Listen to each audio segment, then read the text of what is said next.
अयोध्या तो झांकी है, काशी मथुरा बाकी है। ये वो नारा है जिसके जरिए बीजेपी, आरएसएस और उनके सहयोगी संगठनों ने राम मंदिर के आंदोलन को खड़ा किया और आगे बढ़ाया। अब राम मंदिर बन चुका है और एक बार वही नारा फिर चर्चाओं में है। लेकिन इस बार जो व्यक्ति इसकी वजह बन रहा है उसका ना तो हिंदू धर्म से कोई नाता है और ना ही बीजेपी से कोई दूर दूर तक कोई संबंध है। ये वो व्यक्ति है जिन्होंने अयोध्या में सच की खोज के लिए अपना बहुमूल्य योगदान दिया था।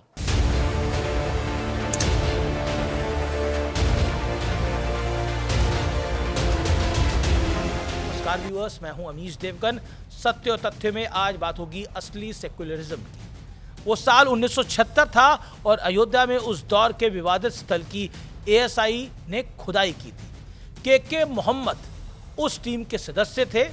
के मोहम्मद 2012 में रिटायर हो चुके हैं, लेकिन उन्होंने तमाम खतरों के बावजूद कभी भी सच कहने से गुरेज नहीं किया। उन्होंने हमेशा खुले तौर पर कहा, अयोध्या में खुदाई के दौरान हिंदू धर्म से जुड़े सबूत मिले थे। के मोहम्मद उन लोगों में से हैं जिन्होंने इतने सालों में कभी अपना स्टैंड नहीं बदला। उन्होंने वही कहा जो खुदाई में अपनी आंखों से देखा। हालांकि उन्हें उसके लिए जान से मारने तक की धमकियां तक मिलती रही। ये कहानी और बड़ी है। के मोहम्मद ने अब एक और ऐसा बयान दिया है, या फिर कहें सत्य कहा है, जो ना तो कट्टरपंथियों को पसंद आएगा और ना ही देश की सेकुलर जमात को, सेकुलरिज्म के सूरबाओं को भाएगा। उन्होंने कहा कि राम मंदिर का काम पूरा हो चुका है और अब काशी में भी भव्य मंदिर निर्माण होना चाहिए। के मोहम्मद ने यह भी कहा कि धार्मिक स्थलों के विवाद को 3 जगहों तक सीमित कर देना चाहिए। उनका सुझाव है कि काशी और मथुरा को हिंदुओं को सौंप देना चाहिए। उन्होंने हिंदुओं से भी अपील की कि हिंदू इन 3 स्थलों के अलावा अपने बाकी दावे छोड़ दें। क्या इस अपील में एक सच्चे हिंदुस्तानी की झलक नहीं दिखती?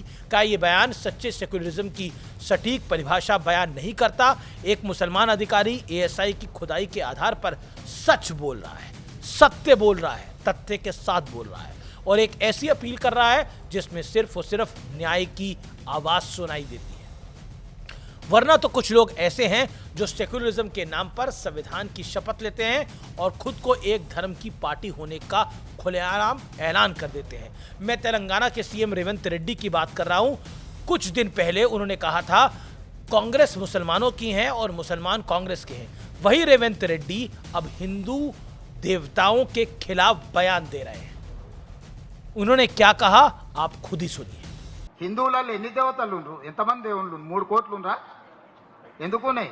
పెళ్లి చేసుకోవడానికి హనుమంతుడు ఉన్నాడు, 2 పెళ్లిళ్ళు చేసుకునేటోనికి ఇంకొక ఆయన దేవుడు ఉన్నాడు, మందు తాగేటోళ్ళకి ఓ దేవుడు ఉన్నాడు, ఎల్లమ్మ, పోషమ్మ, మైసమ్మ, కళ్ళు కొయ్యాలి, కోడి కొయ్యాలి అనేటోళ్ళకు ఉండ్రు, పప్పన్నం తినేటోళ్ళకు కూడా దేవుడు ఉండు, అవునా? सेक्युलरिज्म क्या है? हिंदुओं के देवताओं के खिलाफ ऐसी बयानबाजी सेक्युलरिज्म है?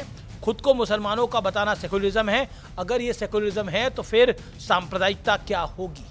लेकिन देश की जनता को सेक्युलरिज्म वाला कांग्रेस वर्जन पसंद नहीं आता।